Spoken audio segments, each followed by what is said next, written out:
ನಮಸ್ಕಾರ ಸ್ನೇಹಿತರೆ. ಪಂಚರಾಜ್ಯಗಳ ಚುನಾವಣೆ ಮುಗಿತು. ಚುನಾವಣೆ ಮುಗಿದು ರಿಸಲ್ಟ್ ಬಂದು ಎಲ್ಲ ರಾಜ್ಯಗಳಲ್ಲಿ ಮುಖ್ಯಮಂತ್ರಿಗಳು ಕೂಡ ಪದಗ್ರಹಣ ಮುಗ್ದು ಹೋಗಿದೆ. ಕೇರಳದಲ್ಲಿ ಒಂದಿಷ್ಟು ಸಮಸ್ಯೆಗಳಿತ್ತು. ಆ ಸಮಸ್ಯೆಗಳನ್ನೆಲ್ಲವನ್ನು ಬಗೆಹರಿಸಿ ಈಗ ವಿ.ಡಿ. ಸತೀಶನ್ ಅಲ್ಲಿ ಮುಖ್ಯಮಂತ್ರಿಯಾಗಿ ಗದ್ದುಗೆಗೆ ಏರಿದ್ದಾರೆ. ಒಮ್ಮೆ ಈ ಎಲ್ಲ ಪ್ರಕ್ರಿಯೆಗಳು ಮುಗಿದ ಮೇಲೆ ಪುನಃ ಕರ್ನಾಟಕದ ರಾಜಕೀಯಕ್ಕೆ ಸಂಬಂಧಪಟ್ಟಂತೆ ಕೆಲವೊಂದು ಊಹಾಪೋಹಗಳು ಪ್ರಾರಂಭ ಆಗಿದೆ. ನಿಮ್ಗೆ ಗೊತ್ತಿದೆ ಕರ್ನಾಟಕದಲ್ಲಿರುವಂತಹ ವಿಷಯ ಏನು ಅಂತ ತಕೊಂಡು ಬೇರೆ ಏನೂ ಅಲ್ಲ. ನಿನ್ನೆಗೆ ಸಿದ್ದರಾಮಯ್ಯನವರ ಸರ್ಕಾರಕ್ಕೆ 3 ವರ್ಷ ಕಂಪ್ಲೀಟ್ ಆಯ್ತು. ಇನ್ನು ಉಳಿದಂತ 2 ವರ್ಷಕ್ಕೆ ಮುಖ್ಯಮಂತ್ರಿ ಬದಲಾವಣೆ ಮಾಡ್ಲಿಕ್ಕೆ ಸಂಬಂಧಪಟ್ಟಂತೆ ಪ್ರಕ್ರಿಯೆಗಳು ಪ್ರಾರಂಭ ಆಗ್ತದೆ. ಅದಕ್ಕೆ ಸಂಬಂಧಪಟ್ಟಂತೆ ಡಿ.ಕೆ. ಶಿವಕುಮಾರ್ ಅವರು ಕೂಡ ಹೈಕಮಾಂಡ್ ಮೇಲೆ ಪ್ರೆಷರ್ನ ಹಾಕ್ಲಿಕ್ಕೆ ಪ್ರಾರಂಭ ಮಾಡಿದ್ದಾರೆ. ಈ ರೀತಿಯಂತ ಸುದ್ದಿ ಬರ್ತಾ ಇದೆ. ಹಾಗೆಯೇ ಕಾಂಗ್ರೆಸ್ ಹೈಕಮಾಂಡ್ ಕೂಡ ಕರ್ನಾಟಕದಲ್ಲಿ ಮುಖ್ಯಮಂತ್ರಿ ಬದಲಾವಣೆ ಮಾಡ್ಲಿಕ್ಕೆ ಒಲವನ್ನ ತೋರ್ತಾ ಇದೆ ಅನ್ನೋ ಸುದ್ದಿ ಕೂಡ ಬರ್ತಾ ಇದೆ. ಒಂದ್ ವೇಳೆ ಕರ್ನಾಟಕದಲ್ಲಿ ಮುಖ್ಯಮಂತ್ರಿ ಬದಲಾವಣೆ ಆಗೋದಾದ್ರೆ ಮುಖ್ಯಮಂತ್ರಿ ಪಟ್ಟ ಯಾರಿಗೆ ಒಲಿಬಹುದು, ಇದಕ್ಕೆ ಸಂಬಂಧಪಟ್ಟಂತೆ ಕೆಲವೊಂದು ಇಂಟ್ರೆಸ್ಟಿಂಗ್ ವಿಷಯಗಳನ್ನ ನಾನು ನಿಮ್ ಜೊತೆ ಶೇರ್ ಮಾಡ್ಕೊತಾ ಇದ್ದೇನೆ. ಸ್ನೇಹಿತರೆ, ನಿಮ್ಮೆಲ್ಲರನ್ನು ಕಾಫಿ ಇದ್ರ ಡಿಜಿಟಲ್ ಚಾನಲ್ಗೆ ಸ್ವಾಗತಿಸ್ತಾ ಇದ್ದೇನೆ.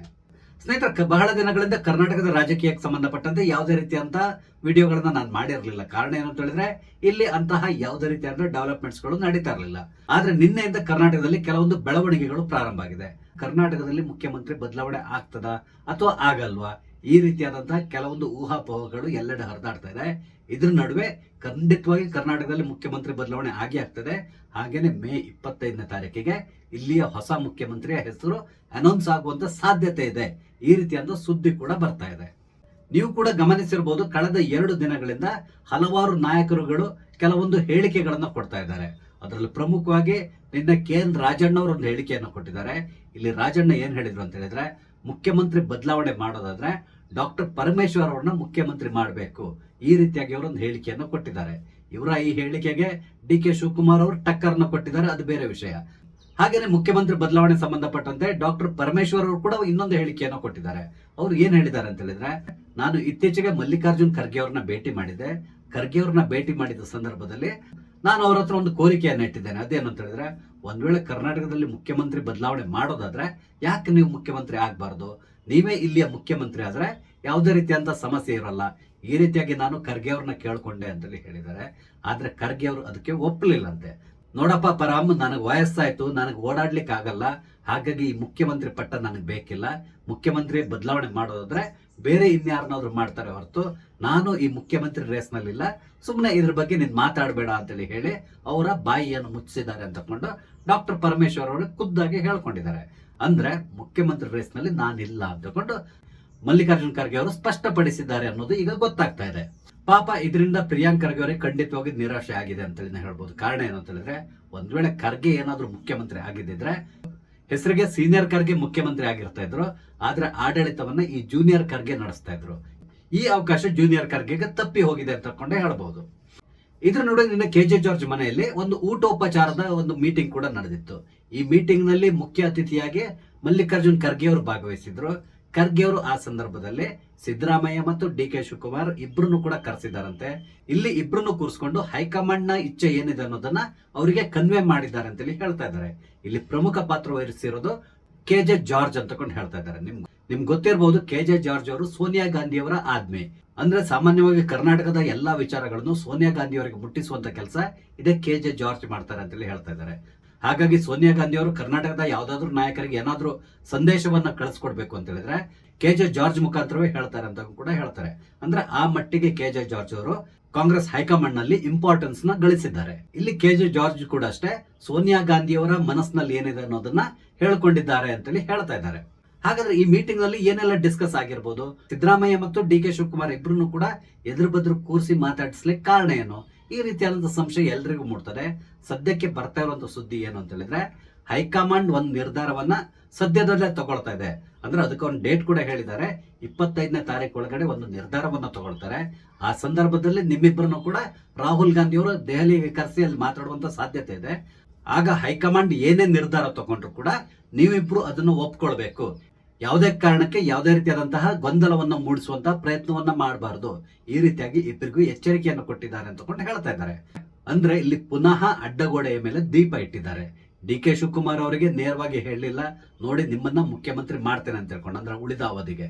ಅದೇ ರೀತಿಯಲ್ಲಿ ಸಿದ್ದರಾಮಯ್ಯನವರಿಗೂ ಕೂಡ ಯಾವುದೇ ರೀತಿಯಂತ ನೇರವಾದಂತಹ ಒಂದು ಸಂದೇಶವನ್ನ ಕೊಡ್ಲಿಲ್ಲ, ನಿಮ್ಮನ್ನ ಕುರ್ಚಿಯಿಂದ ಇಳಿಸ್ತೇವೆ ಅಂತೇಳಿ. ಒಟ್ಟಾರೆಯಾಗಿ ಹೇಳ್ಬೇಕು ಅಂತ ಹೇಳಿದ್ರೆ ಆ ಕಡೆನೂ ಇಲ್ಲ ಈ ಕಡೆನೂ ಇಲ್ಲ, ಈ ರೀತಿಯಾದಂತಹ ಪರಿಸ್ಥಿತಿಯಲ್ಲಿ ಸದ್ಯಕ್ಕೆ ಇವರಿಬ್ಬರ ಭವಿಷ್ಯ ಡೋಲಾಯಮಾನವಾಗಿದೆ ಅಂತಲೇ ಹೇಳ್ಬಹುದು. ಆದ್ರೂ ಕೂಡ ಡಿ ಕೆ ಶಿವಕುಮಾರ್ ಅವರಿಗೆ ಎಲ್ಲ ಒಂದ್ ರೀತಿಯಂತ ಆಶಾಕಿರಣ ಕಾಣಿಸ್ಕೊಳ್ತಾ ಇದೆ. ಯಾಕಂದ್ರೆ ಅವ್ರು ಕೊಡ್ತಾ ಇರುವಂತಹ ಹೇಳಿಕೆಗಳನ್ನ ನೋಡಿದ್ರೆ ಗೊತ್ತಾಗ್ತದೆ ತುಂಬಾ ಕಾನ್ಫಿಡೆನ್ಸ್ ನಲ್ಲಿದ್ದಾರೆ. ಹೈಕಮಾಂಡ್ ಏನೇ ನಿರ್ಧಾರ ತಗೊಂಡ್ರು ಕೂಡ ನಾನು ಅದನ್ನು ಒಪ್ಕೊಳ್ತೇನೆ, ನಾನೊಂದು ಕಾಂಗ್ರೆಸ್ನ ನಿಷ್ಠಾವಂತ ಕಾರ್ಯಕರ್ತ, ಈ ರೀತಿಯಾಗಿ ಪುನಃ ಹೇಳಿಕೆಗಳನ್ನ ಕೊಡ್ತಾನೆ ಇದ್ದಾರೆ. ಈ ರೀತಿಯಾಗಿ ಅವರು ಹೇಳಿಕೆ ಕೊಡ್ತಾ ಇರೋದ್ರ ಹಿಂದೆ ಬೇರೆದೇ ಆದಂತಹ ಪ್ಲಾನ್ ಕೂಡ ಇದ್ರೂ ಇರಬಹುದು. ಅಂದ್ರೆ ನಿಷ್ಠಾವಂತ ಅಂತ ಹೇಳ್ಕೊಂಡು ಸಡನ್ ಆಗಿ ಹೊರಗಡೆ ಹೋದ್ರು ಕೂಡ ಆಶ್ಚರ್ಯ ಪಡ್ಬೇಕಾಗಿಲ್ಲ. ಕಾರಣ ಏನು ಅಂತ ಹೇಳಿದ್ರೆ, ಒಂದ್ ವೇಳೆ ಮುಖ್ಯಮಂತ್ರಿ ಪಟ್ಟ ಕೊಟ್ಟಿಲ್ಲ ಅಂತ ಹೇಳಿದ್ರೆ ನನ್ನ ದಾರಿ ನನಗೆ ಅಂತ ಹೇಳ್ಕೊಂಡು ಈ ಹಿಂದೆ ಡಿ ಕೆ ಶಿವಕುಮಾರ್ ಅವರು ಹೈಕಮಾಂಡ್ಗೆ ಒಂದು ಸಂದೇಶವನ್ನ ರವಾನಿಸಿದ್ದಾರೆ. ಇದೆಲ್ಲರಿಗೂ ಗೊತ್ತಿರುವಂತಹದ್ದೇ. ಹಾಗಾಗಿ ಒಂದ್ ವೇಳೆ ಮುಖ್ಯಮಂತ್ರಿ ಪಟ್ಟ ತನಗೆ ಕೊಟ್ಟಿಲ್ಲ ಅಂತ ಹೇಳಿದ್ರೆ ಡಿ ಕೆ ಶಿವಕುಮಾರ್ ಅವರು ಸಿಡಿದೇಳುವಂತ ಸಾಧ್ಯತೆ ಇದೆ. ಆದ್ರೆ ಮೇಲ್ನೋಟಕ್ಕೆ ಎಲ್ಲದೂ ಚೆನ್ನಾಗಿದೆ, ಯಾವುದೇ ರೀತಿಯಂತ ಸಮಸ್ಯೆ ಇಲ್ಲ, ನನಗೆ ಮುಖ್ಯಮಂತ್ರಿ ಪಟ್ಟದ ಆಸೆ ಇಲ್ಲ, ಈ ರೀತಿಯಾಗಿ ತೋರಿಸ್ಕೊಳ್ತಾ ಇದ್ದಾರೆ. ಇದು ನೋಡಿ ನಿಮ್ಗೂ ಇನ್ನೊಂದು ಸಂಶಯ ಮೂಡ್ತದೆ. ಅದೇನಂತ ಹೇಳಿದ್ರೆ, ಸಿದ್ದರಾಮಯ್ಯನವರು ಅಷ್ಟು ಸುಲಭವಾಗಿ ತಮ್ಮ ಮುಖ್ಯಮಂತ್ರಿ ಪಟ್ಟವನ್ನ ಬಿಟ್ಕೊಡ್ತಾರ? ಖಂಡಿತವಾಗಿ ಸಿದ್ದರಾಮಯ್ಯನವರು ಮುಖ್ಯಮಂತ್ರಿ ಪಟ್ಟವನ್ನ ಅಷ್ಟೊಂದು ಸುಲಭವಾಗಿ ಬಿಟ್ಕೊಡೋದಿಲ್ಲ. ಅವರು ತಮಗೆ ಗೊತ್ತಿರುವಂತಹ ಎಲ್ಲಾ ವಿದ್ಯೆಯನ್ನ ಇಲ್ಲಿ ಪ್ರಯೋಗ ಮಾಡೇ ಮಾಡ್ತಾರೆ. ಅದರಲ್ಲಿ ಪ್ರಮುಖವಾಗಿ ಯಾವುದೇ ಕಾರಣಕ್ಕೆ ಡಿ ಕೆ ಶಿವಕುಮಾರ್ ಅವರನ್ನ ಮುಖ್ಯಮಂತ್ರಿ ಮಾಡ್ಲಿಕ್ಕೆ ನಾನು ಒಪ್ಕೊಳ್ಳೋದಿಲ್ಲ ಅನ್ನುವ ರೀತಿಯಲ್ಲಿ ಮಾತಾಡ್ತಾರೆ. ಹಾಗೇನೆ ಅವರು ಬೇರೆಯವರ ಹೆಸರನ್ನ ಕೂಡ ಸೂಚಿಸುವಂತ ಸಾಧ್ಯತೆ ಇದೆ. ಇದೆಲ್ಲದರ ನಡುವೆ ಗೊಂದಲವನ್ನು ಹುಟ್ಟಿಸ್ಲಿಕ್ಕಾಗಿ ಅವರು ಇನ್ನೂ ಒಂದು ಬ್ರಹ್ಮಾಸ್ತ್ರವನ್ನು ಉಪಯೋಗಿಸುವಂತ ಸಾಧ್ಯತೆ ಇದೆ. ಅದೇನು ಅಂತ ಹೇಳಿದ್ರೆ ಜಾತಿ ಗಣತಿ ರಿಪೋರ್ಟ್. ನಿಮ್ಗೆ ಗೊತ್ತಿದೆ, ಸಿದ್ದರಾಮಯ್ಯನವರು ಬಹಳ ಮುತುವರ್ಜಿಯನ್ನು ವಹಿಸಿ ಈ ಜಾತಿ ಗಣತಿ ಸರ್ವೆ ಅಂತ ತಗೊಂಡು ಮಾಡಿಸಿದ್ದಾರೆ ನಾಮಕಾವಸ್ಥೆಗೆ. ಈ ಜಾತಿ ಗಣತಿಯಲ್ಲಿ ಎಷ್ಟು ಜನ ಭಾಗವಹಿಸಿದ್ದಾರೆ ಅನ್ನೋದು ನಿಮ್ಗೆ ತುಂಬಾ ಚೆನ್ನಾಗಿ ಗೊತ್ತಿದೆ. ಬರ್ತಾ ಇರುವಂತ ಸುದ್ದಿ ಏನಂತ ಹೇಳಿದ್ರೆ, ಇಡೀ ಕರ್ನಾಟಕದಲ್ಲಿ 50ರಿಂದ 60% ಒಳ ಜನ ಮಾತ್ರ ಈ ಒಂದು ಜಾತಿ ಗಣತಿ ಸರ್ವೆ ಏನಿದೆ ಅದರಲ್ಲಿ ಭಾಗವಹಿಸಿದ್ದಾರೆ. ಉಳಿದವರು ಯಾರು ಕೂಡ ಭಾಗವಹಿಸಲಿಲ್ಲ. ಆದ್ರೂ ಕೂಡ ಸಿದ್ದರಾಮಯ್ಯನವರು ಇದನ್ನ ದೊಡ್ಡ ಅಸ್ತ್ರವಾಗಿ ಡಿ ಕೆ ಶಿವಕುಮಾರ್ ಅವರ ಮೇಲೆ ಪ್ರಯೋಗ ಮಾಡಲಿಕ್ಕೆ ತಯಾರಿಯನ್ನ ನಡೆಸ್ಕೊಂಡಿದ್ದಾರೆ. ಅಂದ್ರೆ ಇಲ್ಲಿ ಗೊಂದಲವನ್ನ ಸೃಷ್ಟಿ ಮಾಡ್ಬೇಕಲ್ಲ, ಅದಕ್ಕಾಗಿ ಈ ಜಾತಿ ಗಣತಿ ರಿಪೋರ್ಟ್ ಏನಿದೆ ಅದನ್ನ ಹೊರತಾಗಿದ್ದಾರೆ. ಆ ಮೂಲಕ ಕಾಂಗ್ರೆಸ್ ಹೈಕಮಾಂಡ್ ಅನ್ನ ಬ್ಲಾಕ್ ಮೇಲ್ ಮಾಡ್ಲಿಕ್ಕೆ ಸರ್ವ ಸನ್ನದ್ಧತೆಯನ್ನ ಮಾಡ್ಕೊಂಡಿದ್ದಾರೆ ಅನ್ನೋ ಸುದ್ದಿ ಕೂಡ ಬರ್ತಾ ಇದೆ. ಕಾಂಗ್ರೆಸ್ ಹೈಕಮಾಂಡ್ ಹೇಳಿರೋ ಪ್ರಕಾರ ನಾಡಿದ್ದು 25ನೇ ತಾರೀಕು ಒಳಗಡೆ ಕರ್ನಾಟಕಕ್ಕೆ ಸಂಬಂಧಪಟ್ಟಂತೆ ಒಂದು ದೊಡ್ಡ ನಿರ್ಧಾರವನ್ನ ತಗೊಳ್ತೇವೆ ಅಂತೇಳಿ ಹೇಳ್ತಾ ಇದ್ದಾರೆ. ಆದ್ರೆ ಈ ನಿರ್ಧಾರ ಯಾವ ರೀತಿ ಆಗಿರ್ತದೆ? ಡಿ ಕೆ ಶಿವಕುಮಾರ್ ಅವರ ಫೇವರ್ ಆಗಿರ್ತದ ಅಥವಾ ಅವರಿಗೆ ವಿರುದ್ಧವಾಗಿರ್ತದ? ಇದು ಎಲ್ಲರಿಗೂ ಕಾಡ್ತಾ ಇರುವಂತ ಯಕ್ಷ ಪ್ರಶ್ನೆ. ಯಾವುದಕ್ಕೂ ನಾವು ಇನ್ನೊಂದ್ 2-3 ದಿನ ಕಾದ್ ನೋಡ್ಬೇಕಾಗ್ತದೆ.